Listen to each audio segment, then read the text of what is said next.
খুনের মামলা রুজু করলো পুলিশ, কারণ খুন হয়েছে এটা নিশ্চিত। প্রাথমিক যে রিপোর্ট এসেছে ময়না তদন্তে সেখানেই নিশ্চিত হয়েছে। পুলিশ সূত্র মারফত যেটা বলা হচ্ছে যে তাকে যৌন নিগ্রহও করা হয়েছে। আর এই ঘটনায় এখনো পর্যন্ত যা খবর সামনে এলো, পুলিশ খুনের মামলা রুজু করেছে। আপনারা শুনেছেন আগে যে একটা এসআইটি গঠন করা হয়েছে, আর সেই এসআইটি এই পুরো ঘটনা তদন্ত শুরু করেছে। এই ঘটনা সামনে আসার সঙ্গে সঙ্গে হাসপাতালে ব্যাপক তৎপরতা দেখা যায়। হাসপাতালে পৌঁছে যান সিপি, এমনকি স্বাস্থ্য সচিব পৌঁছে যান। স্বয়ং মুখ্যমন্ত্রী মমতা বন্দ্যোপাধ্যায় এই মৃত ছাত্রীর মা বাবার সঙ্গে কথা বলেছেন এবং তদন্ত করে দোষীদের উপযুক্ত শাস্তি দেওয়া হবে এই আশ্বাস তিনি দিয়েছেন। আর তারপরে একাধিক তথ্য এবার সামনে আসতে শুরু করে। এবার যে পুলিশ খুনের মামলা রুজু করেছে সেই খবর সামনে আসছে। পিয়ালি, কি পাওয়া যাচ্ছে? কারণ যৌন নিগ্রহ করা হয়েছে এটাও পুলিশ সূত্র মারফত সামনে এসেছিল, সেটা কি এই খুনের মামলার সঙ্গে থাকছে?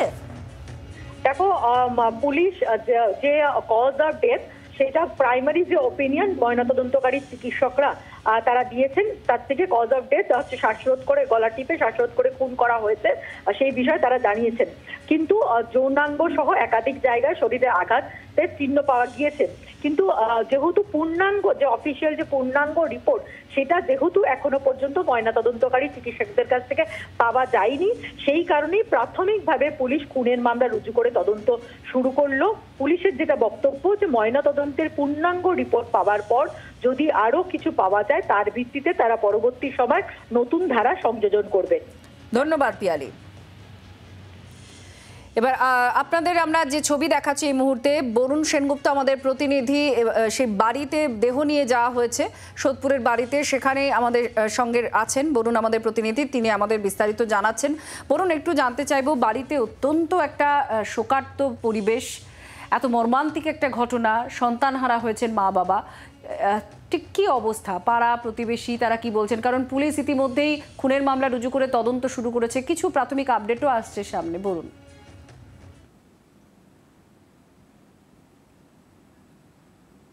একেবারেই দেখো, এই যে ঘটনা, এই ঘটনা সোদপুর এই অঞ্চলে কিন্তু একদম শোকের ছায়া নামিয়ে দিয়েছে। তার কারণ হচ্ছে তারা সকাল থেকেই যে আমরা যেটা দেখাচ্ছিলাম যে বিভিন্ন মানুষ তাকে নিয়ে যে কথা বলছিল, অর্থাৎ তাদের নিজস্ব লোক, এবং এতটাই ভালো মানুষ বা এতটাই ভালো ছাত্রী তিনি ছিলেন যে সেটা নিয়ে কিন্তু কোনো এলাকার মানুষ বারবার করে বলছে যারা এই ধরনের ঘটনা ঘটেছে তাদের দৃষ্টান্তমূলক শাস্তি। পাশাপাশি যে ঘটনা, আরো একটু ঘটনা উঠে আসছে যে প্রায় 1 ঘন্টা আগে তার দেহ কিন্তু এই সোদপুর অঞ্চলে ঢুকলেও তার যে পরিবারের লোক তারা কিন্তু এখনো পর্যন্ত এসে পৌঁছনি, এমনটা ঘটছিল। কিন্তু এই মুহূর্তে তার পরিবারের লোক এসে পৌঁছেছে প্রায় 1 ঘন্টা পরে।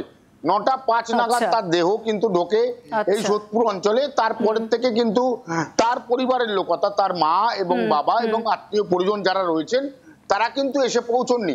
যেটুকু জানা যাচ্ছে পুলিশ মারফত, যেহেতু গ্রিন করিডর করে এই ছাত্রীর দেহ আনা হয়েছে তার বাড়ি পর্যন্ত, কিন্তু সেখানে তার প্রশ্ন উঠছে, সেখানে যে গ্রিন করিডর করা হলো তার পরিবারের লোকদের কেন সেখানে ঢোকানো হলো না? যে গ্রিন করিডর করে তার দেহ আনা হলো, যেখানে আসলেন নির্মল ঘোষ, যে বিধায়ক। বলুন না, তুমি নজরে রাখো। আপনারা শুনছিলেন যে ছাত্রীর মরদেহ আগে চলে এসেছে, বাবা মা প্রায় 1 ঘন্টা পরে এসেছেন। গ্রিন করিডোরে তারা ছিলেন না, এমনটাই খবর। বাংলার আওয়াজ, বাঙালির আবেগ, জি 24 ঘন্টা।